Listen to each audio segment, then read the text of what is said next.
નમસ્કાર મિત્રો, કેમ છો આપ સૌને મારા જય શ્રી કૃષ્ણ. ભગવદ્ ગીતામાં શ્રી કૃષ્ણજીએ કહ્યું છે કે તમે જેવા વિચાર રાખો છો તેવા જ તમે બની જાઓ છો. અને સ્વામી વિવેકાનંદજીએ પણ કહ્યું છે કે માણસ વિચારથી જ સારો અને ખરાબ બને છે. માણસનું વ્યક્તિત્વ તેના વિચારોની જ દેન છે. મિત્રો, તો આજે આપણે વાત કરવાના છે આ વિચાર વિશે, એટલે કે અફર્મેશન વિશે વાત કરવાના છે. અફર્મેશન એ અંગ્રેજી શબ્દ છે. એને ગુજરાતીમાં કહેવાય કે પ્રતિજ્ઞા અથવા તો ખાતરીપૂર્વક કરેલું કોઈ કથન.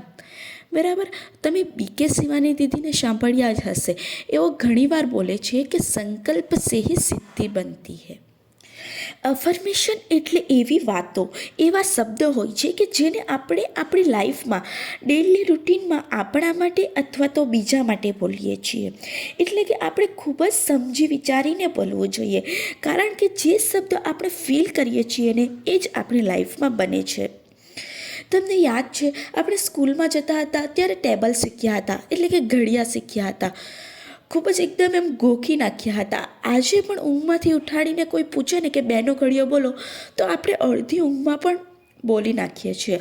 મોસ્ટલી 1 થી 10ના ઘડિયા તો આપણા બધાને આવડતા જ હોય છે. એ શું હતું? That was part of affirmation. અફર્મેશનનો મતલબ શું છે કે તમે એક વાતને વારંવાર રિપીટ કરો છો. એટલી વાર રિપીટ કરો છો કે તમારા અર્ધ જાગ્રત મનમાં એકદમ પેલા સ્ટેમ્પ પેપરમાં આપણે જેમ સિક્કો માર્યો હોય ને એમની જે છપાઈ જાય. આ અફર્મેશન છે ને એક પ્રકારની ડેઇલી પ્રેયર છે જે ખૂબ જ જરૂરી છે.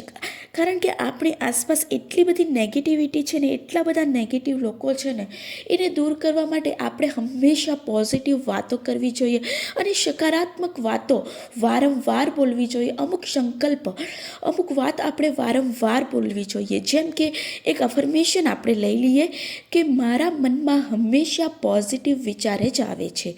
મારી આસપાસ હંમેશા પોઝિટિવ લોકો જ રહે છે.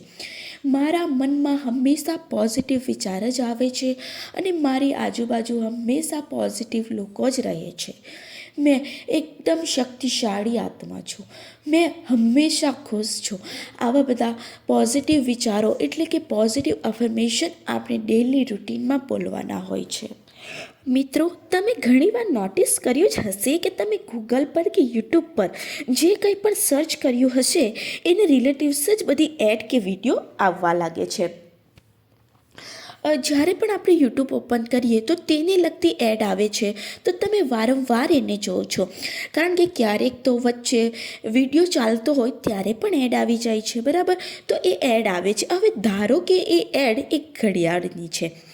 હવે એ ઘડિયાળને તમે વારંવાર જોવો છો અને વારંવાર જોવાથી એ ઘડિયાળ તમને ગમી ગઈ. નો ડાઉટ એ ઘડિયાળ પણ ખૂબ જ સરસ હતી અને એક દિવસ એ ઘડિયાળ તમને ગમી જતાં તમે એને ઓર્ડર કરી લો છો અને એ ઘડિયાળ તમારા ઘરે આવી જાય છે.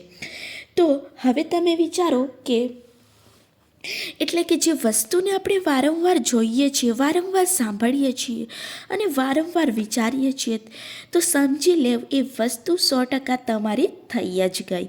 હવે તમને મનમાં વિચાર થશે કે એ ઘડિયાળને તો મેં ખરીદી તો મારી પાસે આવી. પરંતુ મિત્રો, એ ઘડિયાળ તમે ક્યારે ખરીદી કે જ્યારે તમે એને વારંવાર જોઈ. બરાબર, તો અધરવાઇઝ તમે એને કદાચ ન પણ મંગાવતે.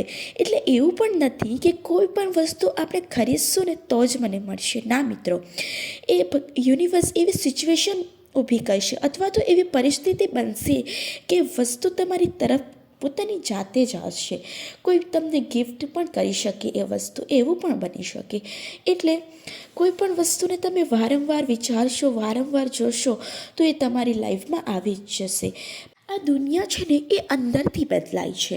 અંદરથી બહારની તરફ પરિવર્તન કે ફેરફાર થાય છે. બહારથી અંદરની તરફ કોઈ દિવસ ફેરફાર કરવાની કોશિશ કરશો નહીં. તમે એવું ના વિચારશો કે જ્યારે બહારની દુનિયા બદલાઈ જશે ને ત્યારે હું પણ બદલાઈ જઈશ, કે ત્યારે હું પણ બદલાવાની કોશિશ કરીશ. ના મિત્રો, જે દિવસે તમે અંદરથી બદલાઈ જશો ને એ દિવસે બહારનો સંસાર ઓટોમેટિક બદલવા લાગશે.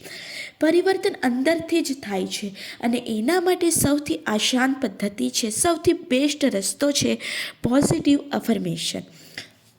ચાલો મિત્રો, તો અમુક અફર્મેશન આપણે સાથે બોલીએ, જેમ કે I am happy, I am beautiful, I am healthy, I am strong, I am wealthy, I love my body, I attract positivity, I am kind, I am smart, I am confident, I am successful.